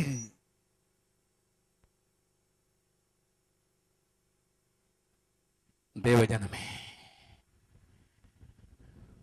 நீ போக வேண்டிய இடத்துக்கு போகக்கூடாதபடி தடுக்கிற எந்த சக்தியையும் சாத்தானின் தந்திரம் என்று சொல்லுவேன்.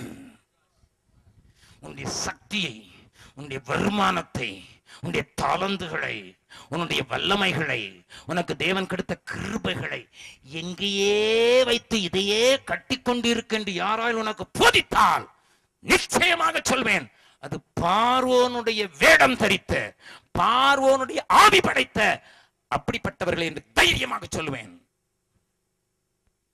ஏன் ஆண்டவர் என்னை ஆசீர்வதிக்க விரும்புகிறார்?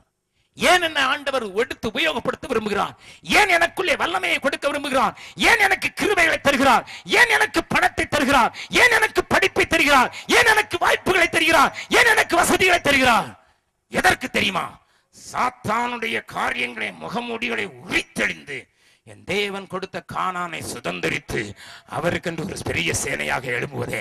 இதை செய்யாதபடி பலவீனப்படுத்துகிற ஆவி இந்த நாட்களில் தமிழ்நாட்டில் உண்டு, உலகம் முழுவதில் உண்டு, தேசத்தில் உண்டு. இவைகளை அடையாளம் கண்டு கொள்ளுங்கள். இயேசு வந்திருக்கிறார். உன்னுடைய ஆவிக்குரிய வாழ்க்கையை பலவீனப்படுத்திக் கொண்டிருக்கிற ஏதாவது உண்டா? உன் ஆவிக்குரிய வாழ்க்கையிலே எங்கேயோ ஒழுக்கை உண்டாக்கி கொண்டிருக்கிற ஏதோயிலும் ஒரு ஆவி உன்னை அலக்களிக்கிறது போல உணர்கிறாய். அதற்கு ஆவிக்குரிய கலர் இருக்கலாம், அதற்கு ஆவிக்குரிய வர்ணம் இருக்கலாம். But I want to tell you, if it is weakening you, அது உன்னை பலவீனப்படுத்தினால் அது தேவனிடத்திலிருந்து வந்தது அல்ல, தேவனிடத்திலிருந்து வந்தது அல்ல. உன்னுடைய அழைப்பை பலவீனப்படுத்துகிறதா? உன்னுடைய கிருபையை பலவீனப்படுத்துகிறதா? உன்னுடைய தாளந்துகளை பலவீனப்படுத்துகிறதா? உன்னுடைய காரியங்களை பலவீனப்படுத்துகிறதா? உன் பிள்ளைகளை பலவீனப்படுத்துகிறதா? ஒன்று அறிந்து கொள், அது பார்வோனின் ஆவி வித்தியாசமான ரூபத்திலே தந்திரமாக ஞானம் என்கிற பெயரிலே அது செயல்படுகிறது என்பதை உணர்ந்து கொள், அறிந்து கொள். இந்த பார்வோன் இடத்திலிருந்து விடுதலை வேணுமா? அல்லேலூயா. எல்லாருக்கும் வேணும், எல்லாருக்கும் வேணும். அழைக்கப்பட்டவன் தான், ஆபிரகாமின் பிள்ளைதான், வாக்குத்தத்தம் பண்ணப்பட்டவன் தான், போக வேண்டிய பிரதேசத்தை அறிந்தவன் தான். ஆனால் இங்கேயே வேலை செய்து, இங்கேயே மடங்கி, இங்கேயே நொறுங்கி, இங்கேயே வாழ்க்கையை கசப்பாக்குவதற்கு சத்துரு செய்கிற காரியங்களை அடைந்து கொள்ளுங்கள் என்று இயேசு வந்திருக்கிறார். இயேசு வந்திருக்கிறார். பலவீனப்படுத்துகிற ஆவி 18 வருஷமாக கட்டிவிருந்த அந்த மகள் எவ்வளவும் நிமிர்ந்து பார்க்க கூடாதபடி தரிசனத்தை இழந்தவளாக பூமியையே நோக்கி ஓடிக்கொண்டிருந்த அவளை விடுதலையாக்க இயேசு வந்தது போல இந்த காரைக்குடியில் நடக்கிற எழுப்புதல் பெருவிழாவில் இயேசு உலாவி வருகிறதை பார்க்கிறேன். இங்க இருக்கிற அநேகருடைய கண்களை தேவன் திறக்கிறதற்கு, ஆண்டவர் இந்த காரியத்தை செய்வதற்கு, ஆண்டவர் ஒரு கிரியை செய்யறதுக்கு பார்க்கிறேன். நல்லா கவனிங்க. இன்னும் ஒரு காரியத்தை சொல்றேன், நாளைக்கு மீதி காரியங்களை சொல்றேன். அதுக்கு பிறகும் அவங்களை அடக்க முடியல, இன்னும் பெருகிறாங்க, இன்னும் பெருகிறாங்க, இன்னும் பெருகிறாங்க. என்னதை அழிக்கிறதுக்கு ஆணை விடுகிறான்? ஆண் பிள்ளைகளை அழித்து விடு, ஆண் பிள்ளைகளை கொன்று போடுங்கள். யாரை பார்த்து சொல்றான்? யாரை பார்த்து? மறுத்து வச்சு, அதாவது பிள்ளை பெறுவதற்கு உதவி செய்கிறவளை, பிள்ளை பெறுவதற்கு பத்திரமா பிள்ளை பெறுவதற்கு உதவி செய்கிறவளை உபயோகப்படுத்துவான். பக்கத்தில் உங்க கை பிடிச்சுங்க, சொல்லுங்க. உங்களுக்கு உதவி செய்யறவங்களையே தான் உபயோகப்படுத்தி உங்க ஆண் பிள்ளைய கொள்ள பாப்பா. ஆண் பிள்ளை என்னத்துக்கு அடையாளம் தெரியுமா? அதுக்கு தான் ரீப்ரொடக்ஷன் பண்றதுக்கு ஒரு வார்த்தை தேவன் கொடுத்திருக்கிறார். The male child has got a reproductivity, a reproduction system. இன்னொன்னு உருவாக்கிற கூடாது, இன்னொன்னு தேவ மனிதனை உருவாக்கிட கூடாது, இன்னொன்னு தேவ பிள்ளையை உருவாக்கி கூடாது. அப்படி உருவாக்கக்கூடிய ஆண் பிள்ளைகளை சபையில அழித்து யாரை கொண்டு சொல்லுங்க, உதவி செய்யறவங்களை கொண்டுதான். அடே அப்பா, கர்த்தருக்கு ஸ்தோத்திரம். அந்த எகிப்திய மருத்துவச்சிகளுக்கு தேவ பயம் இருந்ததுனால அதை செய்ய மாட்டோம். Yeah hallelujah. Listen brothers, listen. நன்றா கவனிங்க. உனக்கு உதவி செய்கிறது போல வருகிற சிலர், நீ இன்னொன்னு பிறப்பிக்க கூடாதபடிக்கு, இன்னொன்னு உருவாக்க கூடாதபடிக்கு, இன்னொன்னு உருவாக்கி சத்துருவுக்கு சவால் விடுகிற ஒரு ஆண் பிள்ளை பிறக்க கூடாதபடிக்கு அழிக்க நினைக்கிற சிந்தனை பார்வோனின் ஆவியா. நல்லா கவனிங்கம்மா. மருத்துவம் படிச்சவங்க இங்க இருப்பீங்க. ஆண் பிள்ளை கிடைக்கல அப்படின்னு சொல்லிட்டு அடுத்தவளை திருமணம் பண்ணவங்க உண்டு. உங்க ஊர்ல உண்டோ என்னமோ தெரியும், எங்க ஊர்ல நிறைய இருக்கான். ஆண் பிள்ளை பெக்கல, வந்ததுல இருந்து பொம்பளை பிள்ளையா பெத்துக்கிட்டு இருக்கா. 3 ஆச்சு 4 ஆச்சு. 4 பிள்ளைக்கு பிறகு எனக்கு எழுத்த வீட்டுக்காரன் இங்க வந்து பாத்தீங்கன்னா சொல்லுங்க, எங்க எழுத்த வீட்டுக்காரன் 4 பொம்பளை பிள்ளை பெத்தான்னுட்டு இன்னொருத்தி கொட்டி காண்ட, அவளுக்கும் ஒரே பொம்பளை பிள்ளையா பிறக்குது. நல்ல கவனிங்க. அதை ஆங்கிலத்தில் சொல்றாங்க, அதை மருத்துவம் தெரிஞ்சவங்க சொல்லலாம். XY ஆண் இடத்துல இருக்கிறது, மனைவி வெறும் X தான். இங்க இருந்து X போச்சுன்னா XS, அங்க போச்சுன்னா XY பிறக்கும். இன்னொரு ஆண் பிள்ளை பிறக்கிறது யார் கையில தான் இருக்கு? XY யார்கிட்ட தான் இருக்கு? ஆண்ட இருக்கு. மனைவி வெறும் மணல் தான், வித்து அல்ல. அந்த மாங்கொட்டையை கொண்டு செம்மண் நிலத்துல போட்டாலும் முளைக்கும், அல்லது கரிசல் நிலத்துல போட்டாலும் மாமரம் தான் முளைக்கும். ஏன்னா கொட்டை என்னது? மாங்கொட்டை. நல்லா கவனிங்க. இதத்தான் சத்துரு அறிஞ்சு கொண்டு இன்னொருவரை உருவாக்கக்கூடிய ஒருத்தனை எந்திரிக்க கூடாது, இன்னொருவரை ப்ரொடியூஸ் பண்ற ஒருத்தனை எந்திரிக்க கூடாது. அழி அந்த ஆளலாடி. அது யாரை கொண்டு? மருத்துவச்சிகளை கொண்டு. using people those who are helping. ஏம்மா, சாத்தானுடைய உபாய தந்திரம் பெருசுதானா? ஆனா என் ஆண்டவர் ஞானிகளை தந்திரத்தில் பிடிக்கிறவராக்கும். ஹல்லேலூயா. என் ஆண்டவர் ஞானிகளை என்னன்னா, பெண்களா இருந்துட்டாங்கன்னா, இஸ்ரவேல் ஜனங்கள் எல்லாரும் பெண்களா இருந்துட்டாங்கன்னா, அவங்களுக்கு கல்யாணம் கட்டினா யாரைத்தான் பார்க்க வேண்டியிருக்கும்? எகிப்தியனை தான் பார்க்க வேண்டியிருக்கும். எகிப்தியனை பார்த்தா எங்கே இருக்க வேண்டியிருக்கும்? இங்கே இருக்க வேண்டியிருக்கும். அவளோட முடிஞ்சது. போன வாரம் ஷிலாங் போயிருந்தேன். போன வாரம் ஷிலாங் உங்களுக்கு தெரியும். இந்த வாரம் ஷிலாங் மேகாலயாவுடைய தலைநகரத்துக்கு போயிருந்தேன். அங்க ஒரு சிஸ்டம் என்னன்னா, நிறைய பொம்பளை பிள்ளை பிறந்தா அவங்க ரொம்ப சந்தோஷமா இருப்பாங்கன்னு சொன்னாங்க. எனக்கு என்னன்னு கேட்கல. ஏன்னா கல்யாணம் கட்டுற மாப்பிள்ளை பொண்ணோட வந்து உட்காந்துருவானா. ஈஸியா போச்சுது. பொண்ணு வீட்டுக்கு தான் பையன் போவான வழிய, பையன் வீட்டுக்கு பொண்ணு வர மாட்டான்னு சொன்னாங்க. நான் சொன்னேன், இது எங்கிருந்துயா வந்துச்சு இந்த சிட்டம்? எங்கிருந்து வந்துச்சு? நல்ல கவனிங்க, நல்ல கவனிங்க. என்ன அர்த்தம்? அதே மாதிரிதான் எகிப்தியனை கல்யாணம் கட்டினா எகிப்திலேயே இருந்துருவான், இங்கேயே மடங்கிருவான், இங்கேயே இருந்துட்டுவான். கானானை கண்டு போகிறத பற்றி நினைக்கவே மாட்டான். இந்த சிந்தையை ஆண்டவர் உண்டாக்கின நோக்கத்தை, ஆண்டவர் தெரிந்து கொண்ட நோக்கத்தை, ஆண்டவர் வாக்குத்தத்தம் கொடுத்த நோக்கத்தை நிறைவேற்றக்கூடாதபடிக்கு மறக்கடிக்கும் காரியங்களை பார்வோனின் ஆவி தெளிவாய், நேர்த்தியாய், ஞானமாய், தந்திரமாய், வஞ்சனையாய் செய்கிறதை இன்றைக்கும் தேவ சபைகளில் காணவில்லையோ? நான் ஆண்டவரை ஏற்றுக்கொண்ட புதுசுல நான் ரொம்ப நேர்த்தியா பாடுற ஒரு பாட்டு, உட்கார்ந்து என்னை மறந்து கண்ணீரோடு கூட பாடின பாட்டு. நான் அதை இந்த நேரத்தில் உங்களுக்கு 2 கவியை மாத்திரம் பாட விரும்புறேன். அந்த பாட்டு என்னை அசைத்தது, அந்த பாட்டு என்னை உரிக்கிறது, அந்த பாட்டு என்னை உடைத்ததுக்கு, அந்த பாட்டு என்னை நெருக்கியது, அந்த பாட்டு என்னை தேவனுக்கு உகந்த பாத்திரமாக உருவாக்குவதற்கு அநேக நேரங்களில உபயோகப்பட்டது. உங்களுக்கும் தெரிஞ்சிருக்கலாம்.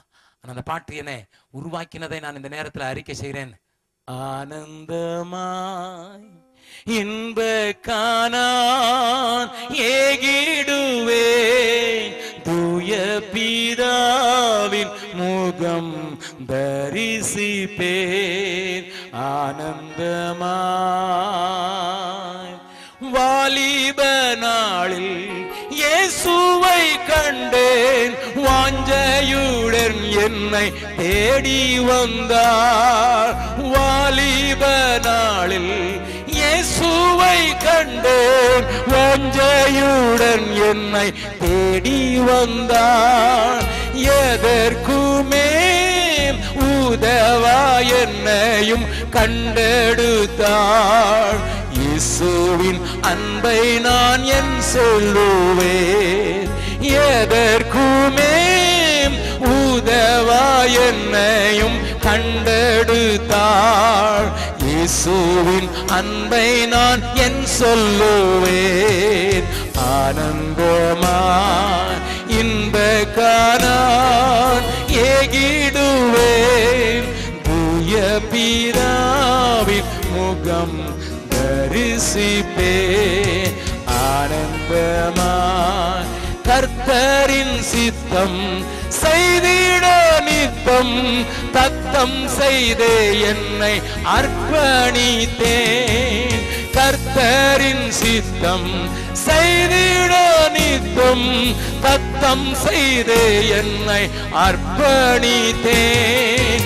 இயேசு அல்லால் ஆசை பூவியில் யாரும் இல்லை, என்றும் எனக்கவர் ஆனந்தமே. இயேசு அல்லால் ஆசை பூவியில் யாரும் இல்லை, என்றும் எனக்கவர் ஆனந்தமே.